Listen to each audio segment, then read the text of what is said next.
All right, Happy New Year. This is a special all the holidays in one episode. And we've got a fantastic guest with us this week, James Dwiggins, the co-founder and CEO of Next Home Inc., a progressive real estate franchise organization all over the country. And because of that, he's going to have some very specific and unique insights to share with us. He's also the co-host of the Real Estate Insiders Unfiltered podcast. It is on my regular rotation as well. And this is maybe the coolest one for me. You were just, I think, recently named one of the top three voices in real estate by Greg Robertson. So, Yes, I paid. Thank you for that. There's a lot more qualified people, but I appreciate the acknowledgement. So, no, it's been awesome because not just the unique insights and perspectives that you and Keith, your co-host, have, but the practical experience. You're not just pontificating from a mountaintop somewhere, but you're deeply involved in this, and we'll get into that. So I reached out to James and I said, hey, I know you're super busy, but it was a LinkedIn post that you put out about 3 weeks ago that just said a couple times in all caps with like stars and like everyone in the world, please pay attention to this. I'm just going to read these five things, and I think it'll be a good kind of starting point sure. because our audience understands the settlement broadly. But these things are not permitted, again, in all caps. Modifying a buyer agreement to receive additional compensation. Number two, collecting seller paid or builder bonuses. Ouch. Number three, touring agreements supplemented with brokerage agreements. Ranges of compensation, minimum to maximum, not allowed. And finally, property specific compensation agreements entered into after compensation is already known. So it basically, all these things that give people reason to say nothing's really changed here. What do you say to that? I disagree. I'd like to add, just for context for your listeners and viewers, that what gives me a unique perspective on this versus others is I am a named defendant. So we have gone through this Oh, litigation, we have settled, and so we have had many of a direct conversation with plaintiffs' counsel. And then, as you are aware, just through my podcast, I've had a lot of very interesting guests on. So the connections that we have are a little bit deeper than most. Um, and so, I'll preface it with the following. This is the plaintiff's interpretation of the settlement agreement. And what we've been doing is trying to educate residential real estate agents and brokers on what you can and cannot do. And I'm gonna answer your question, but this preface yeah. is No, it's important. good background. The important part is it doesn't matter, and I'm going to offend some people here. I don't care, and it doesn't matter what defendants lawyers think. I don't care what builder representation lawyers think. It doesn't matter about any of what your lawyers think. It is all about the interpretation of the settlement from the plaintiff's perspective, because what they will do is sue if they're not following the terms of the settlement, because the system in this country is completely corrupt. Lawyers can sue for anything. You're then forced to pay to defend it, and settlement is always cheaper than going to trial. That's just the magic Mm-hmm. equation. And so, what everyone needs to understand is what the DOJ is looking at as far as what they classify as steering, what the terms of the settlement are, and what the plaintiff's interpretation is. So, going down that list, it actually all makes logical sense to me. And for those of us who are involved, starting with the first one, modifying a buyer representation agreement to receive additional compensation. You can't do it. The reason why the buyer rep agreement is signed before they look at any properties for sale is to set services and compensation regardless of what the seller is offering in compensation. It's very basic. It's designed to avoid steering. If I meet with a buyer, I lay out my services, what my fee is, the buyer agrees to it. The next conversation we have now is, can you afford to pay this, or is this something that I need to ask the seller to pay for? 9 times out of 10, the buyer is going to say, I can't afford to pay that. Great, it's going to become a term of the offer. We're going to request that from the seller. It'll make it part of the deal, and we'll tell them if they can't do it, then there's no deal here. So that's part of the buyer's agent's job. But if you can modify your buyer rep agreement up, then the very problem that got us into all of this mess, which Right. didn't really quite happen, but the theory of it is that steering occurs. And so you can't do that. It's set services, set fee. You can't modify up. You can modify down. So if you needed a lower compensation to make a deal come together, fine, but you can't go up. It's a protection of the consumer. And so it doesn't matter whether they're looking at a resale house or a new house, or the builder's offering a certain amount of money, or the seller's offering a certain amount of money, or no money. It's just, this is the services, this is my fee. We'll make it part of the offer of the process, and we go through it. So this is it. This is a big shift. Like, it's a fundamental shift, because more and more people are moving away from cooperative compensation.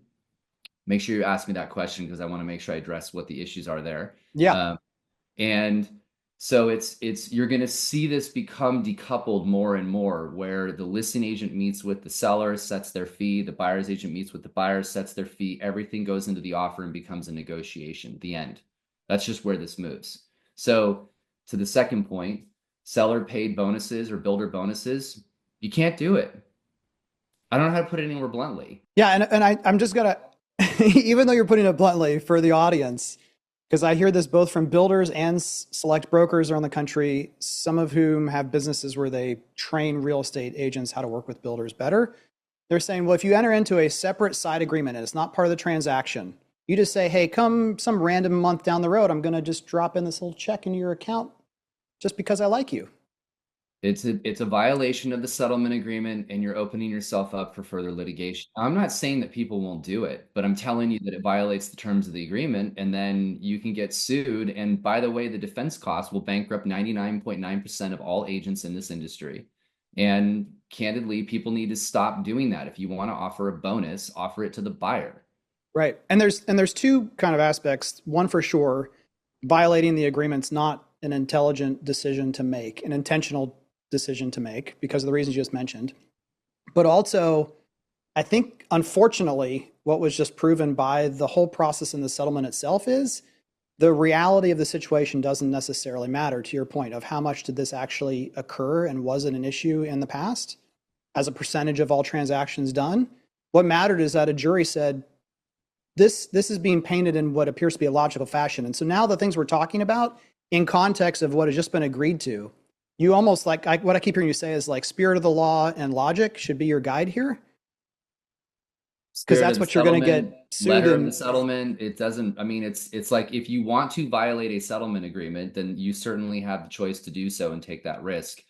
I'm simply clarifying with factual information what the reality of this is. So I've had so many conversations with lawyers who we disagree. I'm like, I don't care if you disagree. It has nothing to do with it. Your job is always to disagree. That's what lawyers do. The reality of the system is that if I get sued again, I have to spend hundreds of thousands of dollars per month trying to defend the damn case. And it ends up being in settlement anyway, and the lawyers know it. So to me, this is an important part that people are hearing. I've been doing these a lot, so you can sense a little of my frustration. I've done like 100 of these. That's what I was hoping for. Yeah. I like it. Look, I mean, I'll say it. Offering bonuses to agents when they cannot receive them is reverse steering. Yeah. That's it's what reverse that is. steering, You are and trying even to incentivize them to show that property over another. If you want to do it legally, offer the incentive to the buyer to get them to buy that property over another. That's my kind of summarization from the homebuilder standpoint is you should offer a general pool of an incentive dollars and say, here are the options for what that can be used for, and let the buyer decide. And if the buyer would rather, well, anyway, my point is it almost doesn't matter. Like the builder is out of that relationship. It's just what we're offering the buyer. Let the buyer decide. The buyer can be informed by the agent of what's best for them. But why would, and especially in this litigious environment, why would the builder want to jump in the middle and be like, hold up? And let's be clear about this. So the Department of Justice, we'll see what happens over the next 4 years with the new administration coming in. But they're not wrong in part of their comment. If you are offering incentives like that, especially outside of what the terms of the settlement allow, you're trying to incentivize the agent to get them to show that property or influence somebody to buy that property over another. Like, come on, it's just logic. I'm not talking about anything that's not logical. And that's why rules exist for online influencers about having to state implicitly how they're being compensated for what they're saying or what they're showing. They're not making anyone purchase something, but they still have to state, the reason I'm putting this on this screen here is because I'm getting paid to do so. The point of the settlement and the point of the term of a buyer rep agreement before looking at any property is to set compensation regardless of what is being offered. So the agent's job is simply this. It's here's all homes for sale. Tell me which one you love, and then I will write an offer to get you into that property. That's the job. And here's the thing. People can disagree with me all they want. Here's the reality. Decoupling's occurred in EXP, my company, Real, the list goes on, and everybody will get there in a matter of 12 to 24 months, especially with some of the stuff coming out in Q1 from NAR. And so I'm just, the reality is the builder industry, I know you want to do these things to get your inventory sold. I get it. Like, I'm not opposed to that, but just you need to re-incentivize it so that you're influencing the buyer, because what's going to happen is brokerages aren't going to want to take on any of this liability. There's going to be a point where they're going to be like, stop offering my agents bonuses because you're basically causing me to have legal liability by Yeah. doing so. And I don't want to have those conversations anymore. Make it to the buyer, let the buyer decide what they Yeah. want to do, which is a logical And process. I've been saying since 2008, when obviously realtors were a key component of home builders surviving that financial crisis, because builders are notorious for ebbing and flowing what their offer of compensation even was in the back of the day. Understandably, It like, was like, don't offer more if you don't need to.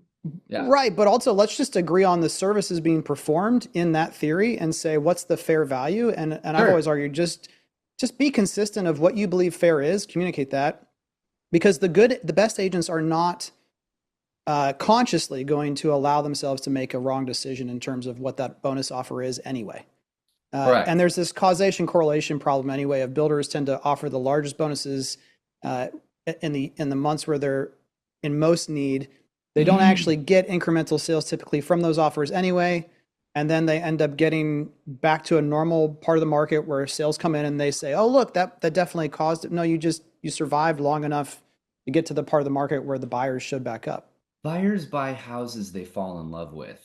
You can get a small percentage Right. of them to look at a property and go, let's go with this because of the incentives. And I'm not saying that's a bad thing. It's America, it's Right. capitalism, it's supposed to do. But the So, difference is it's incentive to the buyer, right. not the agent. And so, Yeah. why do you see anything wrong with a builder just plainly saying, wouldn't that be a good thing to communicate to the buyer of here's this pool of money, it could be used for all these things, and be explicit of it can also pay your agent should you choose Yeah. to do so, because if they've already signed an agreement saying they're going to pay, Yeah.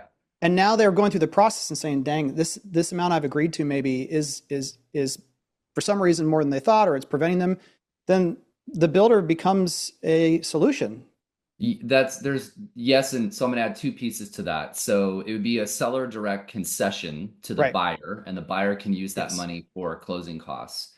Um, And that's an there's going to important be clarification. He's not, for the audience listening, he's not trying to be like the guy from the comic guy from The Simpsons. Like, actually, like, words matter again in the Yeah, world we're in. so a seller can offer a concession to a buyer, and the buyer can use those for closing costs, whatever those are. There's going to be IPC limits on that. So the builder would need to find a formula of an incentive of, upgrades and things that Yeah. they already do, in Hmm. addition to some pool of money that can help for closing costs. That's the right way to do it. And look, if you want, it just makes logical sense to me. If I was buying a house and I'm looking at different properties and I love a new home versus and there's an existing home and I'm like, okay, which one do I want? And the builder's like, look, there's a $50,000 incentive for cabinets and whatever, right? And there's a concession being offered to help pay your agent compensation. And it's a better incentive than what a private seller is offering. It could influence me to buy that house over the other. But again, you're removing all liability because it's seller direct to buyer. That's literally how American capitalism works in a free market. I can do Right. whatever I want. You just have to stay away from trying to influence the person who has a fiduciary to the buyer from influencing them to make a decision that benefits them versus their client. That's the fundamental crux of where we are. And so it's not complicated. Just shift your marketing strategy. You're going to get the same result without causing liability. And the other comment I'll make is builders need to be very careful here. Like this is a problem because if you're causing brokerages, and I'll speak for, my national franchise, I have 630 offices. If a builder's causing issues that's going to make it a legal liability for my organization, we won't be afraid to be like, stop soliciting our people. Yeah. Stop with this stuff. We'll send you a cease and desist because you're causing potential litigation, and we don't want to deal with that. The brokerage community just got its ass handed to it by class action lawyers. And so no one wants to deal with more litigation on the big brokerage side. So there needs to be a fundamental shift here, and everyone needs to be looking at where the puck's going to be, not where it is today, and moving themselves towards this new future, because residential real estate is going to get there. It's just taking a small movement to make that happen. So Yeah, and the other side of this too is that buyer's agents do provide a valuable service. yeah. It's just being clear about how they're getting paid and what they're getting paid. And I think you also have a new startup that you've released to the world as well to kind of help them explain their value proposition. Yeah, Either we way. have a company called Raise that we launched in September. The short version is it's this really cool product that tracks what a realtor does. It tracks their time, their activities, length of phone calls, everything the realtor does, and it creates this cool sort of collaborative environment for the client to see everything that's going to happen as it's occurring. And it basically helps articulate value, because what everyone's like, oh, you don't need a buyer's agent. I'm just like, oh my God. So there's so much work that goes on. And if you think about every house an agent shows, when they read the disclosure package, they give an email back to the client. Every single property that they show is 2 to 3 hours worth of work before reading the disclosure package. And if they build like a lawyer, they'd be billing for hundreds of hours. And so we're bringing a little more transparency to the real estate experience, which is going to be a very, very successful business. That's awesome. I'm going to keep pushing this along because I want to give you a little bit of time too to talk about clear cooperation. Yep. Before we leave, and why you feel like that's important. But touring agreements supplemented with brokerage agreements is basically this. You're not going to get around having kind of initial agreement that we will continue to adjust as we proceed further. Yeah, the key thing there is what people are doing is using a touring agreement. And so if you, for example, were to have a touring agreement in place that says, I'm not going to charge you anything for all of these houses that we're going to view, you can't then enter a buyer rep agreement and then charge a fee. So if they want to buy one of those houses you used on a touring agreement that you said you would charge zero for, you don't get paid. So touring agreements are just stupid in my opinion. I don't see any purpose for them. Just get comfortable with your buyer. Just get comfortable with your buyer rep agreement. Modify it for one house, one day, 1 week, 1 month, whatever, exclusive, non-exclusive. But just make sure you're getting good at setting your fee and your services in that contract. So I love it. Ranges of compensation, again, pretty clear. Just can't do it. It's got to be specific. Period. Percentage or flat dollar amount. You can't do 5 different buyer rep agreements with the same buyer at different rates. It's one agreement. You can't have ranges. You can charge hourly. The problem with that for realtors is that the IRS carve out the statute for the 1099 status we have doesn't allow you to charge hourly. It has to be done on commission or a flat fee. So if you were to charge hourly, the agent would have to move to being a W-2 based employee, which is never going to happen. It's not the reason most agents are in the business. Right. Not to mention the broker won't pay that. So it's basically set fee, set services. That's it. Awesome. Okay. Anything else around this that you feel like is a big misconception we need to cover before we move to clear cooperation? I mean, the last thing is that a listing agent can advertise the compensation if they wanted to. We don't recommend cooperative compensation anymore. It's another thing for builders to think about. There's liability there. And it's really, honestly, I'll just give this a quick example. The reason why cooperative compensation is not a good idea post August 17th. If I meet with the seller and I'm charging my fee and I'm going to charge an additional fee that I'm going to share with a competitor, well, now we're connecting conspiracy crap again. Number 2 is, and this is the most important part, it is actually mostly, in my opinion, harmful to a seller, because I don't know what the buyer and the buyer's agent agreed to as a fee in that buyer rep agreement. So if I'm advertising a fee in advance of an offer, I'm literally showing my hand of what my seller is willing to pay. What if the agent on the other side was only due half the amount that the seller was willing to offer? Yeah. So I just told them what to request as a concession, and I just screwed my seller out of whatever amount. So cooperative compensation is going away for a lot of brokerages, and all of them will follow suit eventually. So it's something to think about. The correct, what we call the consumer-centric model, Buyer agent and buyer meet, set their fee. Seller's agent and seller meet, set their fee. Everything is this. Seller's willing to entertain any and all requests, put it in your offer, which basically means tell us what you need to make a deal come together, put it in the offer, and we'll negotiate. That's how you remove all of this conspiracy, propping up of compensation, and then you're also playing fiduciary correctly with your seller. So I love it. And the last thing for builders listening is, there's really no reason to require pre-registration for realtors bringing customers anymore, because we're not trying to say we're paying them for any type of procuring cause. We are giving a concession to the buyer who can choose to use those funds to compensate the agent. And so there's still a lot of builders like, well, make sure you register your customer before you bring them in. It's like, what? well, also, if they're following the settlement correctly, they're already a customer under a buyer rep agreement. Exactly So, right. yeah. Exactly Yeah. right. Doesn't matter.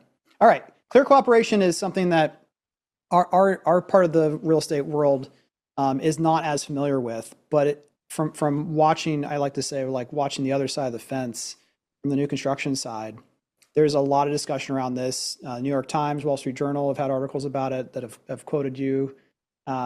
So briefly explain what the idea of clear cooperation is and why you feel like it's being attacked now as kind of the next phase of all this. Yeah, so clear cooperation was voted on in 2019 by NAR and enacted in early 2020. It came from the fact that as the rise of the internet happened and more consumers were going online, what agents were doing was holding back inventory and then advertising it on their own website or a portal, as an example, or a pocket listing, which I think is just a straight fair housing violation, and essentially trying to drive inquiries to that specific listing and not sharing it on the MLS. So that's the crux of it. They're not putting it out on the open market. They're talking to a seller saying, you know, we can price test this a little bit, and we can do it internally and see if we can get less traffic running through your house. You don't have to worry about privacy issues. But at the end of the day, it's a move to try to get more leads, because the only way you're going to know what's not available is if you become a lead with a different brokerage. Correct. Right? Now, it morphed into companies realizing that if they can get more of their agents to try and keep properties off market and sell it internally, then the company can double end the deal, right? Yeah. So if I've got the buyer internally versus going to a competitor, well, then I'm getting both sides of the transaction, which props up revenue. So short version is, there was becoming a big problem. And in Silicon Valley, at one point in like Atherton and some other markets, 30% of the inventory was off market. And so what happened was buyers wouldn't know about properties. They wouldn't know what's for sale. It became this just the way it used to be. I've been in the business my entire life. My family started their company in 1967. So I remember watching the MLS get created from a book to a system to this greatest marketplace in the world. What's beautiful about what's been built is it shows you everything that's for sale. And buyers all have access to it, and sellers have access to the greatest marketplace. And if there's not any of this, this profit idea only being focused on it. So CCP got enacted to make sure that this is the version of how it goes, basically. So when you get a property, as soon as you're going to publicly market the property, it needs to go in the MLS within 24 hours. So that if you're part of the MLS and you are part of the broker cooperative, you are playing by the same rules. There was a carve out called office exclusives that was put into place from some companies who wanted it, but it also actually ironically came from the DOJ back in the day, where an office can keep properties off market. They just can't publicly market the property, meaning it's only internal promotion. And then if you want to market the property publicly, then you have to put it on the MLS. Well, there's a couple companies out there who are very much trying to change the vocabulary of why CCP is harmful to consumers, that days on market is harmful to consumers. And I'm like, Jesus Christ, you got to be kidding me. Every single car website, Facebook, Marketplace, eBay, Yacht Trader, Jet Trader, they all have days on market. That's public transparency about a marketplace. So they're doing this whole thing to basically say it's harmful to be on the MLS, because what they want to do is double end deals internally in their company and rack up their profits. So there's a massive sort of public war going on. I'm in the camp of, this is an incredibly important rule to help consumers. It makes sure every buyer has access to properties, whether they're on Zillow, my website, a brokerage website, an agent website, doesn't matter. The same inventory is available for people to see, which avoids fair housing issues, which is a huge problem. Yep. And to make sure the seller gets the highest price possible. And so that's the crux of what's happening. So CCP has been enacted since 2020. It needs probably a few modifications, but overall the policy is great. And there are a few players in the space who want to see it go away. So Now, the only part of that explanation that builders will have some sympathy for is if a builder is in a state like North Carolina, where all the even if you're working for the home builder, you need a license, and you follow that methodology. As soon as a house is slated to be built, and all you have is a hole in the ground, then they have to put it on the MLS. It has to have, but then sometimes the MLS has different rules. But like you have to have an exterior shot of the property, and it's confusing. And yeah, the days on market I feel like should be reset after or modified or noted somehow of once the home has gotten a CO, then like you can tick off because builders they freak out. They're like, to be clear, my comments are related to existing home sales. What the rules are. I just want to be very clear about that. Right. That is a different animal than new home builds. I get it, and I'm not suggesting otherwise. That's why I'm friends with Sam, as I just keep nudging him and be like, can we just get a few things changed for builders? The logic behind existing home sales is there for a reason. I do think that, again, the policy could use some modification for some different scenarios that can exist. But in a general sense, if this is the part everyone needs to understand, if we get rid of CCP and all of the big companies go to war, it will absolutely take the marketplace back 30 to 40 years, and it will become the most fragmented, awful thing for consumers, where you don't know what's for sale. You got to go to every major brokerage website to see what's for sale. And then you're dealing with tons of fair housing issues because it's all up to who respond. I mean, it just becomes a big and mess. I've heard people argue, well, that's not going to happen because we have technology and the consumer demands transparency. I'm like, have you looked around the world, like every other country around the world, and how real estate functions? The rest of the world doesn't even have an MLS. It's why the whole international MLS forum was in Paris this year, or Milan this year, and it was like the whole point is they're trying to figure out how to build the greatest marketplace that we've already built and spent 40 years figuring it out. It will be sad to me to see profits end up screwing consumers. And I'm not against profits. Like, I get it. That's what this country's built on. But also at some point we have to continue to think about what's best for buyers and sellers. And the marketplace, while not perfect, is the greatest in the world. And we would be absolutely destroying something that would not be, I don't see any positives long-term. Yeah, we'd have to remove the verb Zillowing from the dictionary because it would be impossible to do. I mean, look, if you want to go down the rabbit hole of like what happens here, if you're not putting properties on the MLS, then Zillow at some point will shift its business model. This is my own speculation, to be clear, not, but I think Zillow makes a full move into brokerage. They wouldn't really have a choice. They either have to. They wouldn't, but they're already close enough as it is anyway, and they've got all the eyeballs, and so now they'll be like, "Well, come work for us. You don't get any more leads." Yeah. And so boom. And for the record, right now, Zillow is for CCP. So I think that's also kind of like, just for the record, because everyone likes to hate on them, but like in this case, they're trying to help you all. Because I don't think Zillow's business model is better going the direction I just said. Right now, they're getting 40% without fiduciary. That's a hell of a lot better program than trying to be the fiduciary. But if the industry doesn't pay attention to what it's doing, you will force big players to make moves. My speculation, homes.com becomes the MLS. They'll come in and pay for access to all those listings, and then they'll be in control, and then you see CoStar. And the industry will be stupid.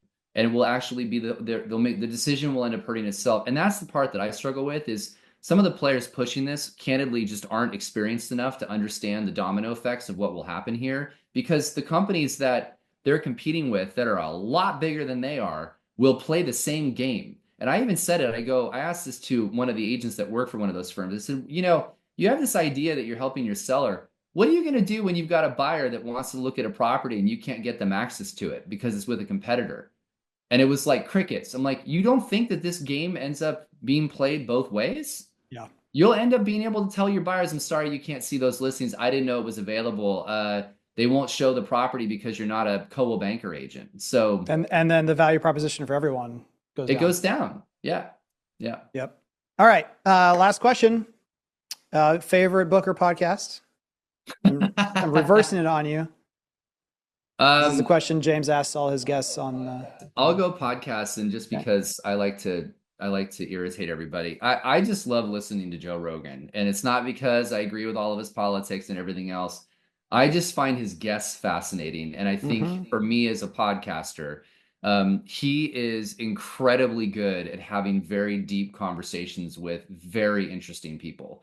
So for me, I still go there, and then when I'm being a complete idiot, I like to watch Travis, the Kelsey brothers do their podcast when Now, I do want you to. listen? Do you listen to every Joe Rogan episode, or do you pick and choose based upon the I guest pick and and choose kind of based upon profile? the Yeah. guest, and I'm mostly interested in what the guest has to say. But I've listened Hmm. to and learned some really incredible things on that show, and so it doesn't mean that I won't listen to most of them. But if I'm not interested in the guest that much, I'll move on. I don't have that much time, so for me, Yeah, I it's think everyone needs to have certain cadres of folks they listen to, like you and Keith, and like your regulars in this in a particular field that you live and work in every day. That yeah. just makes sense to me. But then you I also need to need find some other source that like mixes things up, and you're like, I didn't even know that person existed. Exactly. Yeah. Like I listened to on a Joe Rogan show once. I forget their names right now, but I listened to these guys that are